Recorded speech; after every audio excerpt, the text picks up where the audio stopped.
Hello everyone, welcome to the Atlantic Wildfowl Heritage Museum. My name is Lynn Hightower and I'm the director of the Atlantic Wildfowl Heritage Museum. We are standing in the oldest oceanfront cottage that is still standing from the original development period of the city of Virginia Beach. It's called the DeWitt Cottage. We just installed a new exhibit here in the Atlantic Wildfowl Heritage Museum. These are all antique decoys that were carved by Miles Hancock. Mr. Hancock was a prolific carver from the Eastern Shore in the Chincoteague area. He carved both life-size and miniature duck decoys all the time. Generally, he carved the larger decoys, which were actually used by hunters to hunt over, and then the miniatures were carved so that he could give them away to his friends and family. We are in our main gallery inside the museum, where we have housed an antique decoy collection as well as a contemporary decoy collection. One of the decoys that we have that we're most proud of was one that was carved by John Williams. John Williams was actually a market hunter and a guide who lived on Cedar Island in Virginia. And he carved this particular swan decoy there. It's a very valuable species, and then this is a photograph of Mr. Williams.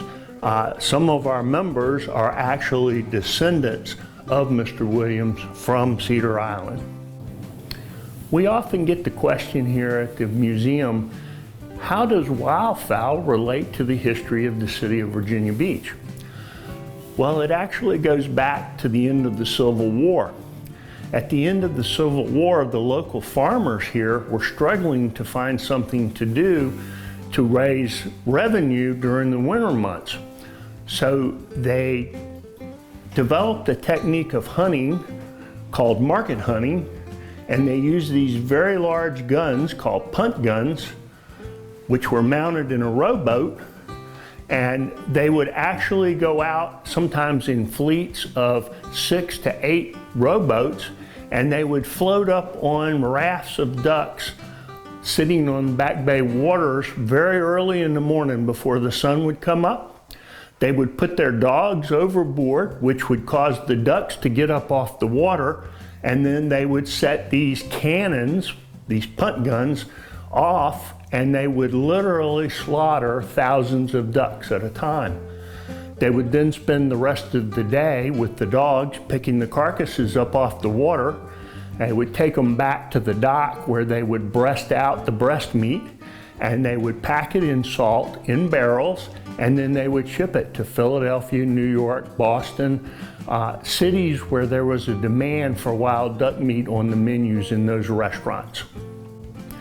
We're now in the Edgar Brown History Gallery here in the museum. Edgar Brown was a local historian here in the city of Virginia Beach, a very prolific collector of items that dealt with the history of the city of Virginia Beach. He was often consulted as an expert on the history of the city of Virginia Beach. This is a Beacon article that was written about him in 1991. Mr. Brown is now deceased. Above it is the town hall pen and ink drawing that a friend of his did for him. In this case, we have some drawings and some photographs of some of the original hotels that were built along the ocean front here in the city of Virginia Beach between 1885 and 1970.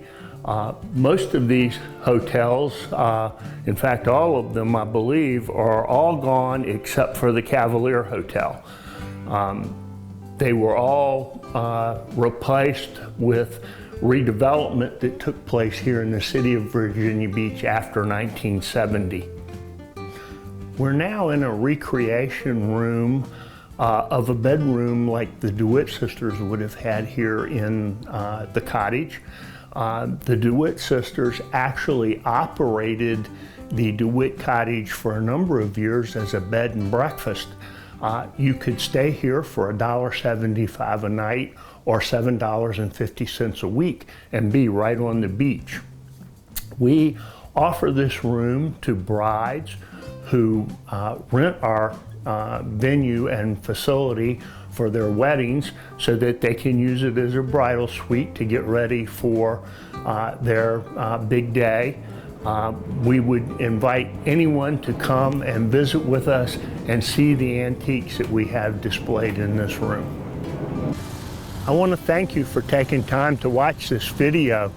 I would like to remind you that the DeWitt Cottage and the Atlantic Wildfowl Heritage Museum are open only 3 days a week during the winter time. Between Labor Day and Memorial Day, we are open Friday, Saturday, and Sunday. But during the summer, between Memorial Day and Labor Day, we are open 7 days a week, 10 a.m. to 5 p.m.